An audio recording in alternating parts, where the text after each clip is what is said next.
मसीह यस्सु के जलाली और बाबरकत नाम में आप सबकी सलामती हो। आज हम बाइबल मुक़द्दस में से सीखेंगे अहद अतीक में से पैदाइश उसका 49 बाब उसकी पहली आयत से। और यकूब ने अपने बेटों को ये कहकर बुलवाया कि तुम सब जमा हो जाओ, ताकि मैं तुमको बताऊं कि आखिरी दिनों में तुम पर क्या क्या गुजरेगा। ऐ यकूब के बेटो, जमा होकर सुनो और अपने बाप इसराइल की तरफ कान लगाओ। ऐ रोबन, तू मेरा पेलोठा, मेरी कुव्वत और मेरी शाज़ोरी का पहला फल है।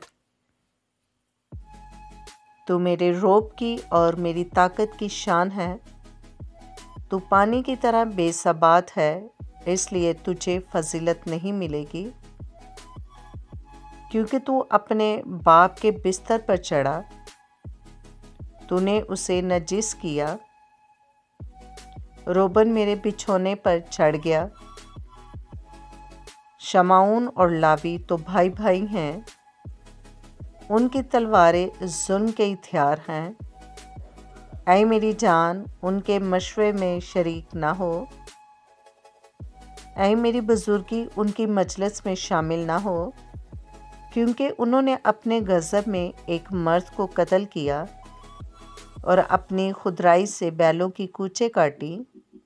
लानत उनके गज़ब पर, क्योंकि वो तुन था, और उनके कहर पर, क्योंकि वो सख्त था।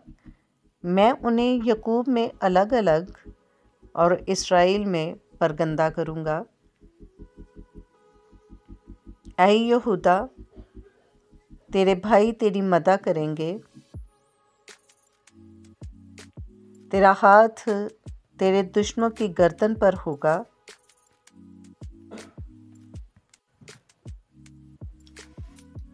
वो शेर बब्बर बल्कि शेरनी की तरह दपक कर बैठ गया, कौन उसे छेड़े। यहूदा से सल्तनत नहीं छूटेगी और ना उसकी नस्ल से हुकूमत का आसा मौकूफ़ होगा, जब तक शिलवा ना आए और कौमें उसकी मता ना होंगी। वो अपना जवान गधा अंगूर के दरख्त से और अपनी गधी का बच्चा आला दर्जे के अंगूर के दरख्त से बांधा करेगा।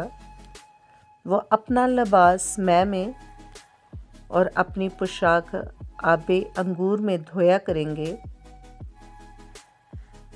उसकी आंखें मैं के स्वप से लाल और उसके दांत दूध की वजह से सफ़ेद रहा करेंगे। ज़बूलून समुंदर के किनारे बसेगा और जहाज़ों के लिए बंदर का काम देगा, और उसकी हद सदा तक फैली होगी। अश्कार मजबूत गधा है। वो 2 भेड़ सालों के दरमियान बैठा है। उसने एक अच्छी आरामगाह और खुशनुमा ज़मीन को देखकर अपना कंधा बोझ उठाने को झुकाया और बकार में गुलाम की तरह काम करने लगा। दान इस्राएल के कबीलों में से एक की मानिंद अपने लोगों का इंसाफ करेगा।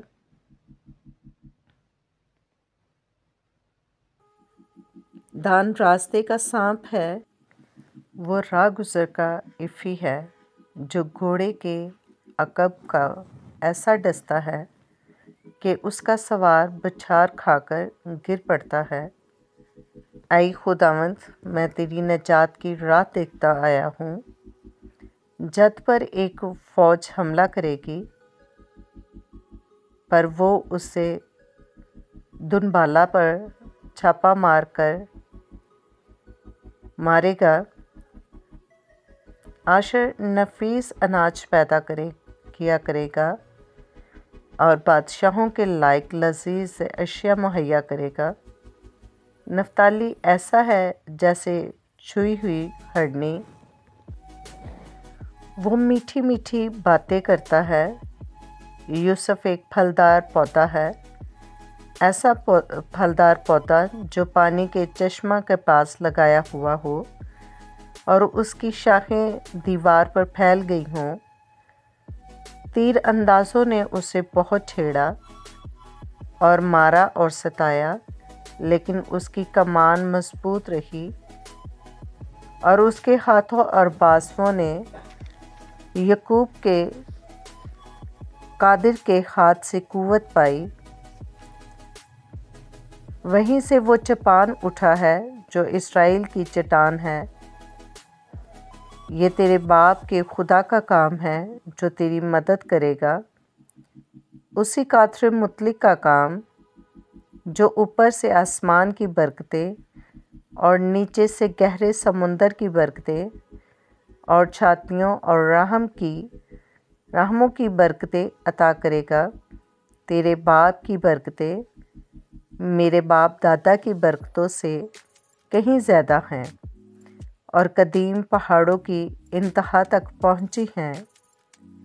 वो यूसुफ के सर बल्कि उसके सर की चांदी पर जो अपने भाइयों से जुदा होकर नाजिल होंगी। बिन्यामीन फाड़ने वाला भेड़िया है, वो सुबह को शिकार खाएगा और शाम को लूट का माल बांटेगा। इसराइल के 12 कबीले यही हैं और उनके बाप ने जो जो बातें कहकर उनको बरकत दी वो भी यही हैं। हर एक को उसकी बरकत के मुआफिक उसने बरकत दी। फिर उसने उनको हुक्म किया और कहा कि मैं अपने लोगों में शामिल होने पर हूँ। मुझे मेरे बाप दादा के पास उस मगारा में जो अफ़ऊन हित्ती के खेत में है दफन करना, यानी उस मगारा में जो मुल्क किनान में ममरे के सामने मकफीला के खेत में है, जिसे अब्राहम ने खेत समेत एफोन हित्ती से मोल लिया था ताकि गोरस्तान के लिए वो उसकी मलकियत बन जाए। वहाँ उन्होंने अब्राहम को और उसकी बीवी सारा को दफन किया। वहीं उन्होंने इसहाक और उसकी बीवी रिक्पा को दफन किया और वहीं मैंने भी लिया को दफन किया, यानी उसी खेत के मगारा में जो बनी हित से ख़रीदा था। और जब याकूब अपने बेटों को वसीयत कर चुका तो उसने अपने पाँव बिछोने पर समेट लिए और दम छोड़ दिया और अपने लोगों में जा मिला। खुदाम के ज़िंदा पाकलाम का पढ़ा और सुना जाना हम सब के लिए बाइस से बरकत हो। खुदाम का शुक्र हो। आमीन। वीडियो अच्छी लगे तो लाइक करें, चैनल को सब्सक्राइब करें ताकि हर आने वाली वीडियो का नोटिफिकेशन सबसे पहले आपको मिले। Stay tune with us. God bless you.